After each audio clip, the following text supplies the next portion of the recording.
Hello hi good morning, ಹೇಗಿದ್ದೀರಾ? I hope you guys are doing great. ಇವತ್ತು ನಾನು ಪುಳಿ ಮುಂಚೆ ಒಂದು ಚಿಕನ್ ಐಟಮ್, ಚಿಕನ್ ರೆಸಿಪಿ ತಂದಿದ್ದೇನೆ. ಇದು ತುಂಬ ಒಳ್ಳೆ ಆಗ್ತದೆ, ತುಂಬ ಒಳ್ಳೆ ಡಿಶ್, ತುಂಬ ಟೇಸ್ಟಿ ಸಹ ಆ್ಯಂಡ್ ತುಂಬ ಈಸಿ ಸಹ. ಚಿಕನ್ ಸುಕ್ಕಕ್ಕೆ ಸಿಮಿಲರ್ ಇದೆ, ಅದೇ ಐಟಮ್ಸ್ ಯೂಸ್ ಮಾಡಿ ಸ್ವಲ್ಪ ಕ್ವಾಂಟಿಟಿ ಆಚೆ ಈಚೆ ಆಗ್ತದೆ.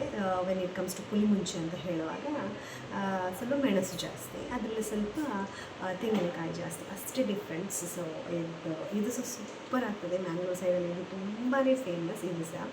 ಸೊ ನೀವು ಸಹ ಮನೇಲಿ ಟ್ರೈ ಮಾಡಿ. ಐ ಹೋಪ್ ನಿಮಗೆ ಇದು ಇಷ್ಟ ಆಗ್ತದೆ ಅಂತ. And have a happy Sunday.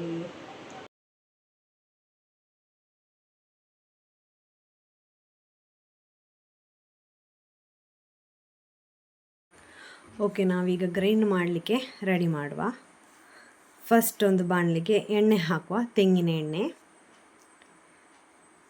ಬಾಣಲಿ ಬಿಸಿಯಾದ ತಕ್ಷಣ ತೆಂಗಿನ ಎಣ್ಣೆ ಹಾಕಿ ಅದಕ್ಕೆ ಅದಕ್ಕಿಂತ ಮುಂಚೆ ನೀವು ಅದನ್ನು ಚಂದ ಮಾಡಿ ಕ್ಲೀನ್ ಮಾಡಿ, ಒಂದು ವೇಳೆ ತೊಳೆದ ನೀರಿದ್ರೆ ಉಂಟಲ್ಲ, ಯಾಕೆಂದರೆ ಪದಾರ್ಥ ನೀರಿನ ಅಂಶ ಜಾಸ್ತಿ ಆದಷ್ಟು ಬೇಗ ಹಾಳಾಗ್ತದೆ. ಅದಕ್ಕೆ ನೀರಿನ ಅಂಶ ಎಷ್ಟಾಗ್ತದೆ ಅಷ್ಟು ಕಮ್ಮಿ ಇರಬೇಕು. ಕುದಿದ ನಂತರ ಬೇರೆ, ಅದು ಯಾವಾಗ ಸಹ ಕುಕ್ ಮಾಡುವಾಗ ಪಾತ್ರೆ ಬಿಸಿ ಇರಬೇಕು, ಬೇಗ ಹಾಳಾಗೋದಿಲ್ಲ. ಓಕೆ, ತೆಂಗಿನ ಎಣ್ಣೆ ಹಾಕಿದೆ. ತೆಂಗಿನ ಎಣ್ಣೆ ಹಾಕಿದ ನಂತರ ಇದಕ್ಕೆ ಆನಿಯನ್ ಒಂದು ಇಡಿ ಹಾಕಿದ್ದೇನೆ. ನಾನು 1 kg ಕೋಳಿಗೆ ಮೆಷರ್ಮೆಂಟಲ್ಲಿ ಮಾಡ್ತಾಯಿದ್ದೇನೆ. ಒಂದು ಇಡಿದು ಗ್ರೈಂಡ್ ಮಾಡಲಿಕ್ಕೆ ಸ್ವಲ್ಪ ದೊಡ್ಡ ಪೀಸ್ ಆದರೆ ಸಹ ಪರವಾಗಿಲ್ಲ, ನಿಮಗೆ ಬೇಕಿದ್ರೆ ಚಿಕ್ಕ ಪೀಸ್ ಮಾಡಬಹುದು.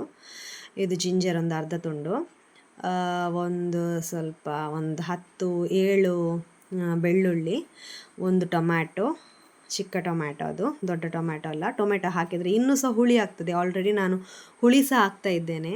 ಇದಕ್ಕೆ ಹೆಸರೇ ಪುಳಿಮುಂಚಿ ಅಂತ ಹೇಳಿದರೆ, ಹುಳಿ ಮತ್ತು ಮೆಣಸಿಗೆ ಪುಳಿಮುಂಚಿ ಅಂತ ಹೇಳ್ತಾರೆ. ಇದು ಮ್ಯಾಕ್ಸಿಮಮ್ ನಮ್ಮಲ್ಲಿ ಎಲ್ಲರಿಗೆ ಗೊತ್ತಿರುವ ಡಿಶ್, ಕರಿ. ಸೊ ನಾನು ಅದಕ್ಕೆ ಇದನ್ನು ಕನ್ನಡದಲ್ಲಿ ಮಾಡ್ತಿದ್ದೇನೆ, ನೀವು ಕಲೀರಿ ಅಂತ. ಇದು ಕರಿ ಲೀಫ್ ಮತ್ತು ಕೊರಿಯಾಂಡರ್ ಲೀಫ್. ಇದನ್ನು ಒಗ್ಗರಣೆ ಸೊಪ್ಪು ಮತ್ತು ಕೊತ್ತಂಬರಿ ಸೊಪ್ಪು ಇದನ್ನೆಲ್ಲ ಬಾಡಿಸಬೇಕಷ್ಟೇ. ಇದು ಬೇಗ ತಳ ಹಿಡಿತದೆ, ಸ್ವಲ್ಪ ಎಣ್ಣೆ ಕಮ್ಮಿ ಹಾಕಿದರೆ. ಇದನ್ನು ಖಾಲಿ ಬಾಡಿಸಲಿಕ್ಕೆ ಆಗೋದಿಲ್ಲ, ಎಣ್ಣೆ ಹಾಕಿವೇ ಬಾಡಿಸಬೇಕು. ಚಂದ ಮಾಡಿ ಇದಕ್ಕೆ ಒಂದು ನೈಸ್ ಮಿಕ್ಸ್ ಕೊಟ್ಟು ಆಚೆ ಈಚೆ ಮಾಡ್ತಾ ಇರಿ. ನಾನು ಜಾಸ್ತಿ ನಾನ್ ಸ್ಟಿಕ್ ಪ್ರಿಫರ್ ಮಾಡೋದಿಲ್ಲ, ಒಳ್ಳೆಯದಲ್ಲ ನಾನ್ ಸ್ಟಿಕ್ ಆರೋಗ್ಯಕ್ಕೆ. ಅದಕ್ಕೆ ಇಂಥ ಪಾತ್ರೆಯಲ್ಲಿ ಮಾಡ್ತಾ ಇದ್ದೇನೆ. ಇದು ಸ್ಟೀಲ್, ಬಟ್ ಸ್ಟೀಲ್ ತಳ ಹಿಡಿಯೋದು ಬೇಗ.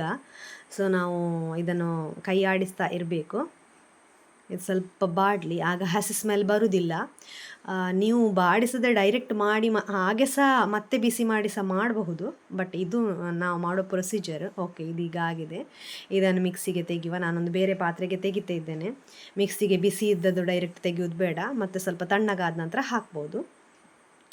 ಓಕೆ, ಅದೀಗ ಕಪ್ಪಾಗಿತ್ತಲ್ಲ, ಅದಕ್ಕೆ ನಾನು ಪುನಃ ತೊಳೆದೆ ಪಾತ್ರೆ. ಪುನಃ ತೊಳೆದು ಪುನಃ ಎಣ್ಣೆ ಹಾಕಿ ಒರೆಸಿ ನೆಕ್ಸ್ಟ್ ಪುನಃ ಮಾಡ್ತಾ ಇದ್ದೇನೆ. ಓಕೆ, ಚೆಂದ ಕ್ಲೀನಾಗಿ ಮಾಡಿ. ಆಗ ಜಾಸ್ತಿ ಪದಾರ್ಥ ಹಾಳಾಗೋ ಚಾನ್ಸಸ್ ತುಂಬ ಕಮ್ಮಿ. ಪುನಃ ತೆಂಗಿನ ಎಣ್ಣೆವೇ ಹಾಕ್ತಾ ಇದ್ದೇನೆ. ಇದು ಸಹ ಗ್ರೈಂಡ್ ಮಾಡಲಿಕ್ಕೆ ನಿಮಗೆ ಬೇಕಿದ್ದರೆ ಆ ಮಸಾಲ ಉಂಟಲ್ಲ, ಅದನ್ನು ಫಸ್ಟ್ ಪೇಸ್ಟ್ ಮಾಡಿ, ಇದನ್ನು ನೆಕ್ಸ್ಟ್ ಪೇಸ್ಟ್ ಮಾಡಿ, ಹಾಗೆ ಸಹ ಮಾಡಬಹುದು. ನಾನು ಎಲ್ಲ ಒಟ್ಟಿಗೆ ಹಾಕ್ತೇನೆ, ಏನು ಪ್ರಾಬ್ಲಮ್ ಇಲ್ಲ, ಎಲ್ಲ ಗ್ರೈಂಡ್ ಆಗ್ತದೆ. ಇದಕ್ಕೆ ಒಂದು 2 ಟೇಬಲ್ ಸ್ಪೂನ್ ಕೊತ್ತಂಬರಿ ಬೀಜ ಮತ್ತು ಮೆಣಸಲ್ಲೇ ಇರುವುದು ಪದಾರ್ಥ ಜಾಸ್ತಿ ಆಗಲಿಕ್ಕೆ. ಈ ಕರಿದು ಸಾರು ಉಂಟಲ್ಲ, ಅದು ಜಾಸ್ತಿ ಆಗೋದು ಈ ಕೊತ್ತಂಬರಿ ಬೀಜದಿಂದವೇ. ಅದಕ್ಕೆ ಅಂತ ಕೊತ್ತಂಬರಿ ಬೀಜ ಜಾಸ್ತಿ ಸಹ ಹಾಕಬಾರ್ದು, ಸ್ಮೆಲ್ ಹಿಡಿತದೆ. ಸೊ ಇದು 2 ಟೇಬಲ್ ಸ್ಪೂನ್ ಕೊತ್ತಂಬರಿ ಬೀಜ, 1 ಟೇಬಲ್ ಸ್ಪೂನ್ ಜೀರಿಗೆ, ಒಂದು 8-9 ಮೆಂತೆ, ಒಂದು ಸ್ವಲ್ಪ ಅರ್ಧ ಟೇಬಲ್ ಸ್ಪೂನ್ ಅಷ್ಟು ಸಾಸಿವೆ. ಮೆತ್ತೆ ಸ್ವಲ್ಪ ಅಂಟು ಸಹ ಬರ್ತದೆ ಮೆತ್ತೆಯಿಂದ, ಮತ್ತು ಆರೋಗ್ಯಕ್ಕೆ ಒಳ್ಳೆಯದು. ನಾವು ಯಾವ ಐಟಮ್ಸ್ ಆ್ಯಸ್ ಅ ಇಂಡಿಯನ್ಸ್, ನಾವು ಯಾವ ಐಟಮ್ಸ್ ಇಂಗ್ರೀಡಿಯೆಂಟ್ಸ್ ಗ್ರೋಸರೀಸ್ ಯಾವುದು ನಾವು ಯೂಸ್ ಮಾಡ್ತೇವೆ ಕಿಚನಲ್ಲಿ, ಅದೇ ನಮ್ಮ ಹೆಲ್ತಿಗೆ ತುಂಬ ಇಂಪಾರ್ಟೆಂಟ್. ಸಾಸಿವೆ ಆದ ನಂತರ ನಾನು ಸ್ವಲ್ಪ ಪೆಪ್ಪರ್ ಸಹ ಹಾಕ್ತಾ ಇದ್ದೇನೆ. ಪೆಪ್ಪರ್ ಹಾಕಬೇಕಂತ ಏನಿಲ್ಲ, ನಾನು ಹಾಕ್ತೇನೆ. ಇದು ಹುರಿಲಿ, ಹಾಗೆ ಬಿಟ್ಬಿಡಬೇಡಿ, ತಳ ಹಿಡಿತದೆ. ಸ್ವಲ್ಪ ಪೆಪ್ಪರ್ ಮತ್ತು ನಾನು ಇದು ಸೋಂಪು ಸಹ ಹಾಕ್ತಿದ್ದೇನೆ, ಬಡೆ ಸೊಪ್ಪು ಸಹ ಆಪ್ಷನಲ್, ಹಾಕಬೇಕಂತ ಏನಿಲ್ಲ, ಬಟ್ ಹಾಕಿದರೆ ಒಳ್ಳೆಯದು. ಅದಕ್ಕೆ ನಾನು ಹಾಕ್ತಿದ್ದೇನೆ. ಕೋಳಿ ಆಲ್ರೆಡಿ ಹೀಟ್ ಆದದ್ರಿಂದ ನಾವು ಎಂತ ಬೇಕೋ ಅಷ್ಟು ಅದಕ್ಕೆ ಹೀಟ್ ಕಮ್ಮಿ ಮಾಡಲಿಕ್ಕೆ ನಾವು ಅದನ್ನು ಎಲ್ಲ ಇಂಗ್ರೀಡಿಯೆಂಟ್ಸ್ ಹಾಕೋದು. ಎಲ್ಲ ತರಕಾರಿ ಅಂದರೆ ಸೊಪ್ಪೆಲ್ಲ ಫಸ್ಟ್ ಹಾಕಿ ಮತ್ತು ಇದೆಲ್ಲ ಐಟಮಿಂದ ಹಿಟ್ಟು ಕಮ್ಮಿ ಆಗ್ತದೆ. ಮತ್ತು ನಾನು ಗಸಗಸೆ ಹಾಕ್ತಾ ಇದ್ದೇನೆ ಸ್ವಲ್ಪ. ಇದು ಸಹ ಆಪ್ಷನಲ್, ಬಟ್ ಒಳ್ಳೆ ಆಗ್ತದೆ, ಇದು ಹಾಕಿದರೆ ಸಹ ಒಳ್ಳೆಯದು. ಮತ್ತು ಬ್ಲ್ಯಾಕ್ ಪೆಪ್ಪರ್ಸ್ ಒಂದು 7-8 ಬ್ಲ್ಯಾಕ್ ಪೆಪ್ಪರ್ಸ್ ಹಾಕಿದ್ದೇನೆ. ಇದು ಸಹ ನಿಮಗೆ ಬೇಕಿದ್ದರೆ ಹಾಕ್ಬೋದು, ಹಾಕದಿದ್ದರೆ ಸಿರ್ಬೋದು. ಮ್ಯಾಕ್ಸಿಮಮ್ ಎಲ್ಲರೂ ಹಾಕ್ತಾರೆ, ಅಷ್ಟೇನು ಡಿಫ್ರೆನ್ಸ್ ಮಾಡೋದಿಲ್ಲ. ಬಟ್ ಓಕೆ, ಒಳ್ಳೆ ಆಗ್ತದೆ. ಇದು ಸಹ ಆರೋಗ್ಯದ ದೃಷ್ಟಿಯಿಂದ ಸಹ ಒಳ್ಳೆಯದು. ಕೋಳಿಗೆ ಜಾಸ್ತಿ ಪೆಪ್ಪರ್ ಯೂಸ್ ಮಾಡ್ತಾರೆ. ಓಕೆ, ಇದು ಸ್ವಲ್ಪ ಡ್ರೈ ಆಗಲಿ. ಡ್ರೈ ರೋಸ್ಟ್ ಸಹ ಮಾಡಬಹುದು, ನಾನು ಆಯಿಲ್ ಹಾಕಿವೇ ಮಾಡ್ತಾ ಇದ್ದೇನೆ. ಇದು ರುಚಿವೇ ಬೇರೆ, ಅದು ರುಚಿವೇ ಬೇರೆ. ಅದಾದ ನಂತರ ಕ್ಲೀನ್ ಮಾಡಿ ಸ್ವಲ್ಪ ಬ್ಯಾಡಗಿ ಚಿಲ್ಲಿ, ನಾನು ಸ್ವಲ್ಪ ನಮಗೆ ಖಾರ ಇಷ್ಟ ಆಗ್ತದೆ, ಸೊ ನಾನು ಬ್ಯಾಡಗಿ ಚಿಲ್ಲಿ ಜಾಸ್ತಿ ಹಾಕ್ತಿದ್ದೇನೆ. ನೀವು ಬೇಕಿದ್ದರೆ ಇದರದ್ದು ಸ್ವಲ್ಪ ಒಂದು 4-5 ಮೆಣಸು ಕಮ್ಮಿ ಹಾಕಬಹುದು, ಆದರೆ ಇಷ್ಟ ಹಾಕಿದರೆ ಏನು ಖಾರ ಗೊತ್ತಾಗೋದಿಲ್ಲ. ಬ್ಯಾಡಗಿ ಚಿಲ್ಲಿ ನಿಮಗೆ ಅಷ್ಟು ಖಾರ ಗೊತ್ತಾಗೋದಿಲ್ಲ. ಚಿಕ್ಕ ಮೆಣಸು ಮಾತ್ರ, ಗುಂಡು ಮೆಣಸು ಮಾತ್ರ ನಿಮಗೆ ಜಾಸ್ತಿ ಖಾರ ಆಗೋದು. ನಾನೊಂದು 4-5 ಗುಂಡು ಮೆಣಸು ಸಹ ಹಾಕ್ತಿದ್ದೇನೆ, ಗುಂಡು ಚಿಲ್ಲಿ, ಚಿಕ್ಕ ಮೆಣಸು. ಇದೆಲ್ಲ ಫಸ್ಟೇ ನೀವು ಕ್ಲೀನ್ ಮಾಡಿಕೊಂಡು ತೊಳೆದು ಬೇಸಿಗೆಯಲ್ಲೇ ಒಣಗಿಸಿಟ್ರೆ ಒಳ್ಳೆಯದು. ಯಾಕೆಂದರೆ ಮೆಣಸಲ್ಲಿ ತುಂಬ ಕೊಳೆ ಇಡ್ತದೆ. ಅದನ್ನು ಫಸ್ಟೇ ನಾವು ಕ್ಲೀನ್ ಮಾಡಿದರೆ ಹೆಲ್ತ್ ಪರ್ಪಸಲ್ಲಿ ಒಳ್ಳೆಯದು. ಈಗವೇ ಕ್ಲೀನ್ ಮಾಡಿ ಈಗಲೇ ನಮಗೆ ಇದು ರೋಸ್ಟ್ ಮಾಡಿದರೆ ಅಷ್ಟು ಒಳ್ಳೆಯದಾಗೋದಿಲ್ಲ ಪದಾರ್ಥ. ಸ್ವಲ್ಪ ಬಿಸಿಲು ಬಿದ್ದರೆ ಒಳ್ಳೆಯದು. ಯಾವುದೇ ಆಗಲಿ ಸ್ವಲ್ಪ ಹೆಲ್ತ್ ಕಾನ್ಷಿಯಸ್ ಆದರೆ ಮನೆಯಲ್ಲಿ ಆಗಾಗ ಎಂತಾದರೂ ಆರೋಗ್ಯದ ಸಮಸ್ಯೆ ತಪ್ಪುದು ಕಮ್ಮಿ ಆಗ್ತದೆ. ಓಕೆ, ಇದನ್ನು ನಾನೆಲ್ಲ ಒಟ್ಟಿಗೆ ಹಾಕಿವೇ ಗ್ರೈಂಡ್ ಮಾಡ್ತಾ ಇದ್ದೇನೆ. ಇದಕ್ಕೆ ಇಷ್ಟು ಟ್ಯಾಮ್ರಿನ್ ಹಾಕಿದ್ದೇನೆ, ಸ್ವಲ್ಪ ಕಮ್ಮಿ ಬೇಕಿದ್ದರೆ ಕಮ್ಮಿ ಹಾಕಿ. ನಾನು ಹಾಕಿದ ಟೊಮೆಟೊ ಅಷ್ಟು ಹುಳಿ ಇಲ್ಲ, ಅದು ಸ್ವಲ್ಪ ಸ್ವೀಟ್ ಇತ್ತು ಟೊಮ್ಯಾಟೊ ಸಲಾದಿದು, ಹಾಗೆ ನಾನು ಸ್ವಲ್ಪ ಹುಳಿ ಜಾಸ್ತಿ ಹಾಕಿದೆ. ಒಂದು ಸ್ಪೂನು ಕೊತ್ತಂಬರಿ ಟರ್ಮರಿಕ್ ಪೌಡ್ರ್ ಸಹ ಹಾಕಿದೆ. ಇದಕ್ಕೆ ಸ್ವಲ್ಪ ನೀರು ಹಾಕಿ ರುಬ್ಲಿಕ್ಕೆ ಇಡಬೇಕು. ನಾನು ನಿಮಗೊಂದು ಇವತ್ತು ಸ್ಪೆಷಲ್ ಹೇಳ್ತಾ ಇದ್ದೇನೆ. ಇದು ಪುಳಿಮುಂಚಿಗೆ ಮ್ಯಾಕ್ಸಿಮಮ್ ನಾವು ತೆಂಗಿನಕಾಯಿ ಹಾಕೋದಿಲ್ಲ ತುರಿ, ಬಟ್ ನಾನು ಹಾಕ್ತಿದ್ದೇನೆ. ಯಾಕೆ ಅಂತ ಹೇಳಿದರೆ ಅದು ಟೇಸ್ಟೇ ಬೇರೆ ಕೊಡ್ತದೆ. ಈ ಎಂತ ಹೇಳ್ತಾರೆ, ಹನಿ ಚಿಕನ್ ಎಲ್ಲ ಈ ಖಾರ ಐಟಮನ್ನು ಬ್ಯಾಲೆನ್ಸ್ ಮಾಡಲಿಕ್ಕೆ ಸ್ವಲ್ಪ ಹನಿ ಹಾಕ್ತಾರೆ, ಸ್ವಲ್ಪ ಸಕ್ಕರೆ ಹಾಕ್ತಾರೆ. ಹಾಗೆಯೇ ಇದಕ್ಕೆ ನಾನು ಸ್ವಲ್ಪ ತೆಂಗಿನ ತುರಿ ಹಾಕಿದ್ದೇನೆ, 1 ಸ್ಪೂನ್ 2 ಸ್ಪೂನ್. ನೀವು ಒಮ್ಮೆ ಹಾಕಿ ಟ್ರೈ ಮಾಡಿ, ಇದು ಟೇಸ್ಟೇ ಬೇರೆ ಇರ್ತದೆ. ತುಂಬ ಅಲ್ಲ, ಸ್ವಲ್ಪ, ನೋಡಿದ್ರಲ್ಲ.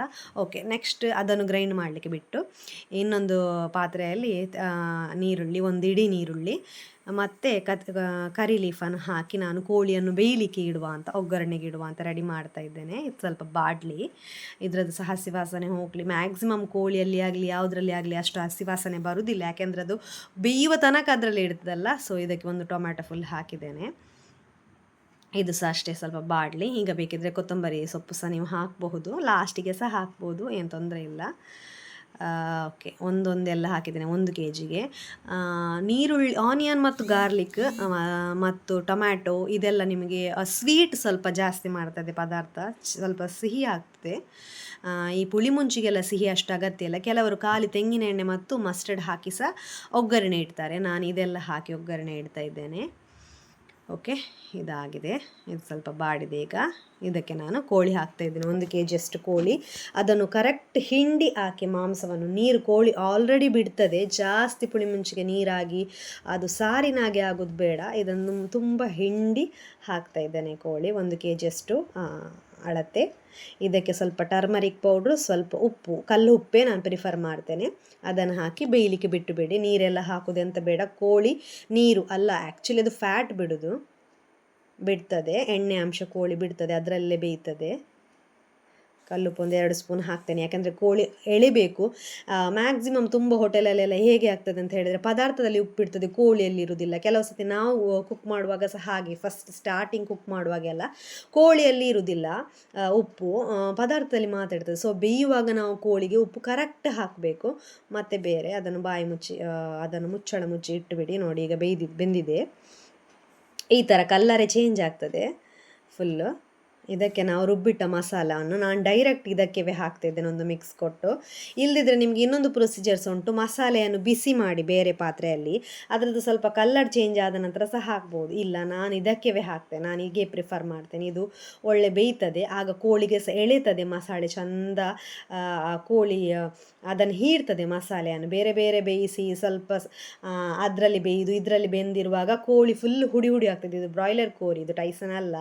ಅದಕ್ಕೆ ನಾನು ಎಂತ ಮಾಡ್ತಿದ್ದೇನೆ ಅಂತ ಹೇಳಿ ಒಟ್ಟಿಗೆ ಹಾಕಿ ಮಿಕ್ಸ್ ಮಾಡ್ತಿದ್ದೇನೆ. ಚಂದ ಮಾಡಿದ್ದು ಬೇಯಲಿನ್ನು ಅಲ್ಲ ಬೇಯುವುದಲ್ಲ, ಅದು ನಮ್ಮ ಮಸಾಲೆದು ಸ್ಮೆಲ್ ಹೋಗಲಿ. ಮಸಾಲೆಯಲ್ಲಿ ಆಲ್ರೆಡಿ ಸ್ಮೆಲ್ ಇರೋದಿಲ್ಲ, ಯಾಕೆಂದರೆ ಆಲ್ರೆಡಿ ನಾವು ಹುರಿದು ಮಾಡಿದ್ರಿಂದ ಸ್ಮೆಲ್ ಇರೋದಿಲ್ಲ. ಈಗ ನೀವು ಉಪ್ಪು ನೋಡಿ, ಉಪ್ಪು ಬೇಕಾ ಅಂತ. ಬೇಕಿದ್ರೆ ಈಗಲೇ ನೀವು ಉಪ್ಪನ್ನು ಸಹ ಆ್ಯಡ್ ಮಾಡಬಹುದು. ಇದನ್ನು ಮುಚ್ಚಿಟ್ಟು ಬಿಡಿ, ಸ್ವಲ್ಪ ಮಿಕ್ಸ್ ಆಗಿ ಒಂದು ಕೊದಿ ಬರಲಿ. ಕೊದಿ ಬಂದ ನಂತರ ಇದು ಮ್ಯಾಕ್ಸಿಮಮ್ ಆಗಿದೆ ಈಗ ಪದಾರ್ಥ. ಸ್ವಲ್ಪ ಕಲರ್ ಸಹ ಚೇಂಜ್ ಆಗಿದೆ. ಇದಕ್ಕೆ ಕೊತ್ತಂಬರಿ ಸೊಪ್ಪು ಹಾಕಿ ಗಾರ್ನಿಷ್ ಮಾಡುವ. ಬೇಕಿದ್ರೆ ಲಾಸ್ಟಿಗೆ ತೆಂಗಿನ ಎಣ್ಣೆ ಸಹ ಹಾಕ್ಬಹುದು ನೀವು. ಓಕೆ, ಇದಿಷ್ಟು ಈಗ ಆಗಿದೆ, ರೆಡಿ ಆಗಿದೆ. ಇದು ನೀವು ಸಹ ಒಮ್ಮೆ ಟ್ರೈ ಮಾಡಿ. ಐ ಹೋಪ್ ನಿಮಗೆ ಇದು ಇಷ್ಟ ಆಗ್ತದಂತ. ಎಸ್, ಸವಿಯಲು ಸಿದ್ಧ. Thank you so much for watching, and please share, subscribe, comment and like. Thank you. Have a good day.